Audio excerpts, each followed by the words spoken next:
Everybody's Coach Josh. I'm not going to be before you guys too long. I'm right outside my school about to go into work, and I got deposited inside of me something that was very important I had to share. I'm going to be talking about go and doing it. I think a lot of people are unaware of how God does things. I think people want God to do the bulk of the work while we just embrace the blessings. It kind of reminds me of David. The beautiful thing about David was that David was called while working. David was called to be king while working. And that after he was called to be king, he went right back to work. The beautiful thing about us is that many of us, we get called to do something and then we expect God to do the bulk of the work, when after we have called, there's still responsibilities that we need to handle. There's still things that we're supposed to do. And a lot of people are dreaming, but they're not doing. A lot of you guys are dreaming about an ideal place or a lifestyle or accomplishments, but you're not going out there doing. My point in this video is to inspire you to get up and actually go do it. That you don't want to be a person that gets lapped by others. You don't want to be a person sitting on their couch and then you turn the TV past ESPN and buy Fox Sports and then you see your idea on the screen, because God cares more about doers, not hearers, not talkers, not Facebook posters, but doers. You got to look inside of yourself and ask yourself, what is keeping me from doing? Because of who Christ is, Christ should eliminate insecurities. Christ and who you are in him should eliminate inadequacies. You should be confident not in your ability, but in him. God never called you to be confident in your ability. Anyone who's confident in their own ability always struggles. But when you're confident in the ability of Christ working through you, you can accomplish anything. Many of us get trapped in the idea of, well, I don't have this or I don't have that, so I'm not going to do. God said, put the water on the rocks. God said, do what I tell you to do and watch me perform. Not necessarily perform, but watch me do according to my will.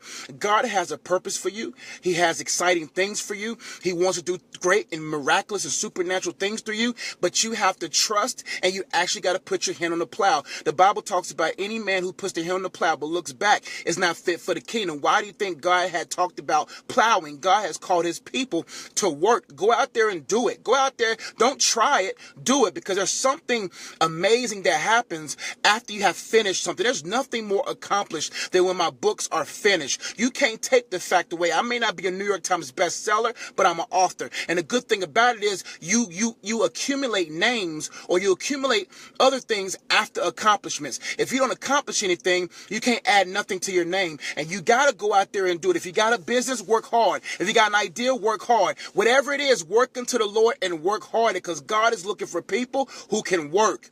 The reason why Gideon only chose a few men to work on his team is that God said, bring those men to the water. When he brought them to the water, he says, anyone who selfishly goes down and drinks for themselves but is not willing to bring the water to their face and continue to watch because they know they're in warfare, those are the people you cut. God is saying there are going to be situations where you're going to be brought to the brink of the water, and you're going to be tested to see will you be so focused on consuming for yourself, or are you still going to be aware that you're in war, that you're still going to be aware that you have to work, because those people survive. And so go do it. Don't dream it, do it. It's time for some of us to wake up. And most of the people that say stay woke, they need to wake up as well. We all need to wake up and come to grips that we are in the last days, the last times, and God is looking to pull out of us the purposes that he has placed in us. Because how many of us have dormant purposes? How many of us got dormant ideas? Man, I was flying on the planes and I was looking around when I was in Tallahassee, and I was like, everything around me is the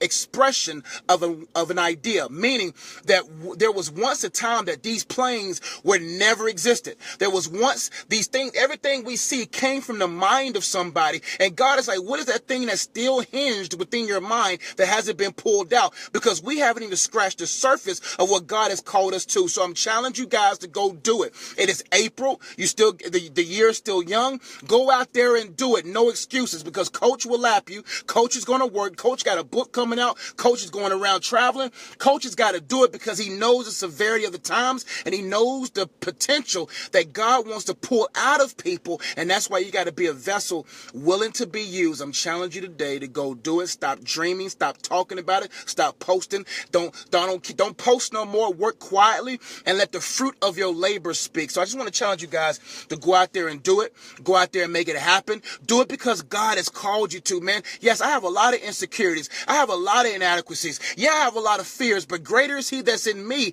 versus my own fears within me. I got to tap into him and say, God, I may not feel like I'm capable. I may not feel like I deserve it, but God is not going to keep me from doing. Be addicted to doing. Be addicted to hard work. Be addicted to the fact that God is going to be full with pleasure, knowing that his son and daughter trusted him to pull out of him. But if you're waiting for God to do the bulk of the work, you're wasting your time, because God is a God of equity. God wants to see what are you. God is the ultimate investor.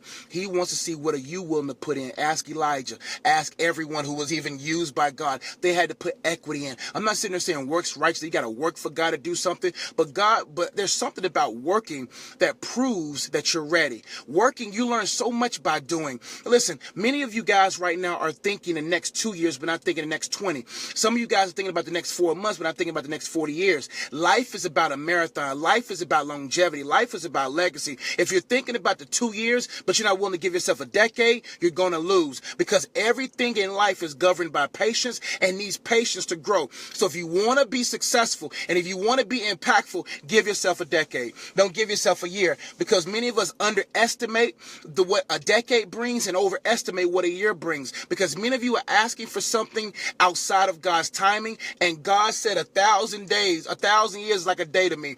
God's not a God bound by time. If it's going to take 10 years, don't force it in one. So I hope this encouraged you guys to go make it happen. I want you guys to go and seek deep inside of you. Ask God, what is that you have for me to do, Father? Because I don't want to just dream about it. I want to be about it. I don't just want to dream it. I want to do it. And right now, each and every one of us have an extra 5 hours a day to do. You have extra 5. You get off at 4, 5, 6, 7, 8, 9. Go to bed at 11, but you still got 5 hours. But what do we do with those 5 hours? What do? We waste our time. Listen, I'm investing in my next 30 years. I'm investing in my next 20 years by working today. I'd rather get 6 or 7 hours of sleep and work 8 hours at a school and work 5 hours on my dream than to work 8 hours and party for the rest and watch movies. And why we waste time watching people making money? Why are we wasting time watching people succeeding? Every person you see on TV or you watch on YouTube is doing.